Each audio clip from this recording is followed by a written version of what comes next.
I don't know exactly what Donald Trump would have to do to get his faithful worshipers to see him for what he truly is, to view him like they view Obama. If selling out to Big Pharma didn't do it, if robbing America of $6.2 trillion didn't do it, if red flag laws and blowing up the national debt didn't do it, then what will? How about setting up a centralized, comprehensive, authoritarian surveillance and control grid and handing the reins of that control grid over to the all-wise technocrats? Would that do it?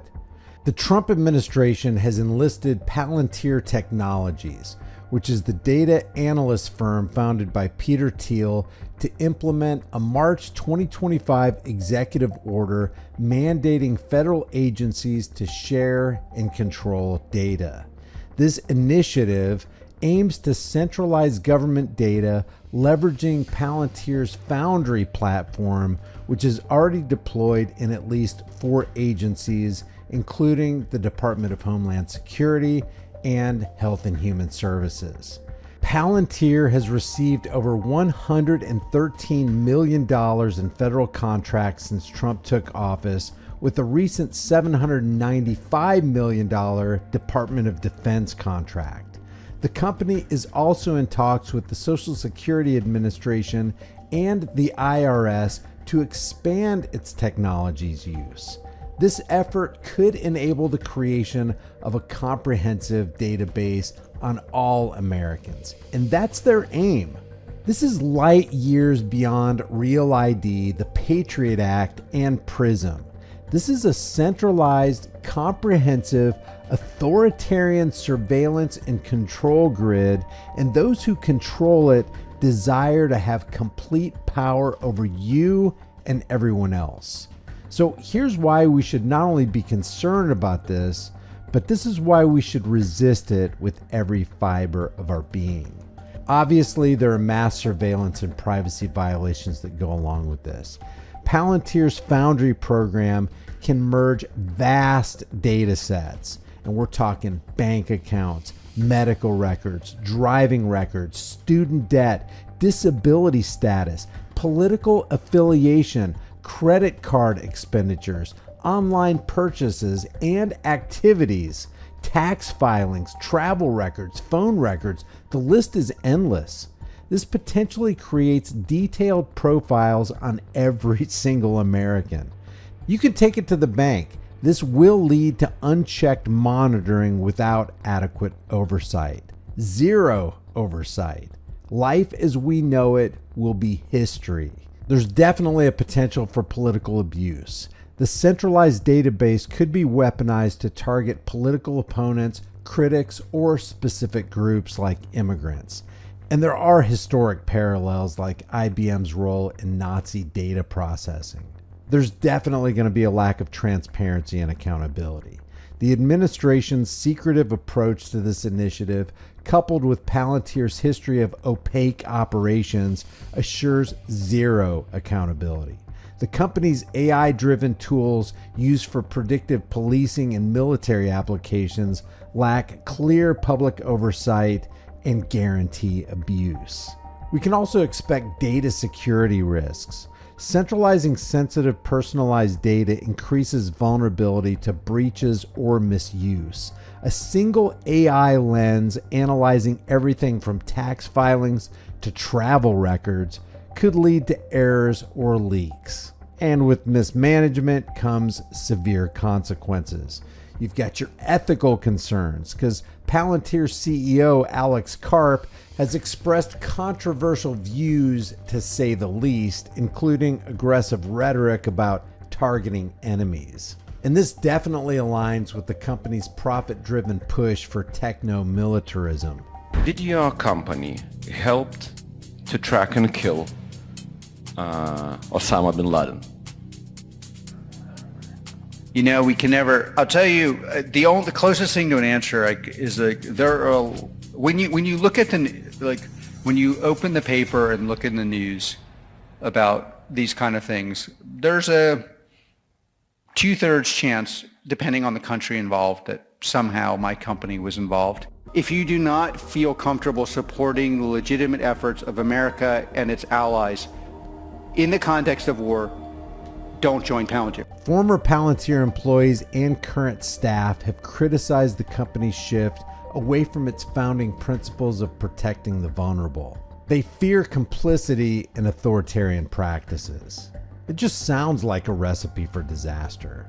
And you can expect the program's permanence to outlast the current administration.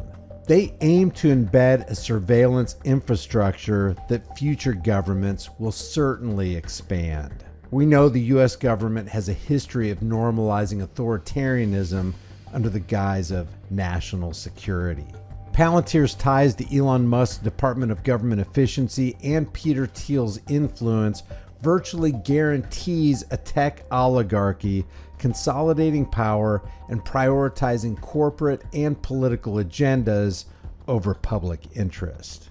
So while the stated goal is fraud detection and national security, the lack of checks and balances combined with Palantir's track record, like ICE tracking or Israel's Lavender AI, promises a system ripe for abuse.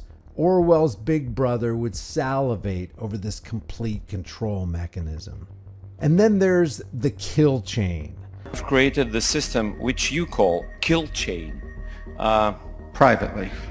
Publicly, the lawyers have some innocuous something like tech for the amelioration of unwanted blah blah blah. Some term we're supposed to use. Okay, let's.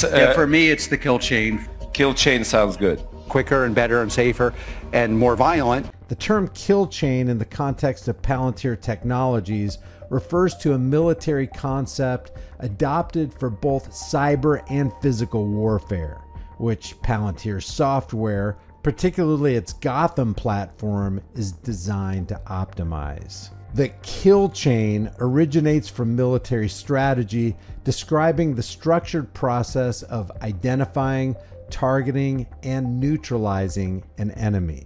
Keep in mind, what they're setting up has you in their sights as a target. It breaks an attack into phases, allowing defenders to disrupt it at various stages.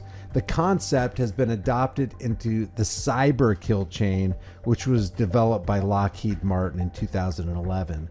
And this outlines the stages of a cyber attack, like reconnaissance, weaponization, delivery, exploitation, installation, command and control, and actions on objectives like data exfiltration or destruction. And some models add an 8th phase, monetization, where attackers profit from their actions like ransomware or data sales. In military contexts and applications, the kill chain that they sometimes call the digital kill chain, that's what Palunteer CEO Alex Karp uses, encompasses the process from identifying a target to executing an action like a drone strike or an artillery attack. And Palanteer's technology streamlines this by integrating vast data sets like satellite imagery, signals intelligence, social media. This enhances the decision-making speed and accuracy. Palantir's Gotham platform is tailored for defense and intelligence agencies, including the U.S. Department of Defense, the CIA, FBI, and international allies. It's designed to shorten the kill chain by fusing different data sources into actionable intelligence, which enables faster and more precise targeting. Here's how Palantir applies the kill chain. Gotham ingests and correlates massive data sets ranging from financial records to satellite imagery to identify threats or targets. Remember, we are the target. For example, in the Russia-Ukrainian war, Palantir's AI has been used to improve the accuracy, speed, and deadliness of Ukraine's artillery strikes by processing real-time battlefield data. The platform reduces the time between identifying a target and taking action, like a drone strike. Palantir's CEO Alex Karp has openly stated that their technology is used to, quote, on occasion, kill people. Palunteer is here to disrupt and make the institutions we partner with the very best in the world, and when it's necessary, to scare enemies and on occasion kill them. And we hope you're in favor of that. We hope you're enjoying being a partner. On occasion kill them. As an example, the Israeli Defense Forces uses Palunteer's AI for striking targets in Gaza. A few people get wealthy, and if you said platitudes that were obviously stupid, you could... You're getting wealthy off of killing Palestinians. With Palunteer kills Palestinians with their AI and technology. Oh. You're killing my family in Palestine. Yeah. And, you know... What kind of person are you? How do you sleep at night? Well, if you... Shame on you. Do you want to hear my answer? Sure, go ahead. Okay. So, I think the primary cause of death to Palestinians... That's not funny. Okay, do you want to hear the answer, or do you want to yell? For no reason. Well, you don't want to hear an answer? I want to Obviously. So the primary source of death in Palestine is the fact that Hamas has realized that there are millions and millions of useful idiots that will... using that excuse. This is why you don't get a license to speak. Because you are killing my people and you're justifying it because of Hamas or anyone else. She believes I'm evil. I believe she's an unwitting product of an evil force, Hamas. That she unwittingly is part of their strategy, that she is a product. And the most important thing, arguably, in the book, or what Palunteer, or what you could learn, is do not become a product of an ideology that sounds sensible. Palantir's software, including tools like those used in predictive policing for the Los Angeles Police Department, applies AI to anticipate threats or behaviors, effectively preempting parts of the kill chain. This predictive approach extends to both military and civilian applications like tracking immigrants for ICE. Well, they aim to track everybody, not just immigrants. To think that kill chain won't be implemented and integrated with Palantir's takeover of every American's data is to have your head in the sand. Let me just reiterate. This is light years beyond Real ID, the Patriot Act, or PRISM. This is a centralized, comprehensive, authoritarian surveillance and control grid, and those who control it want to have complete power over you and everybody else. Let's save humanity from it. Share this video and let's think of ways we can break the links in the kill chain.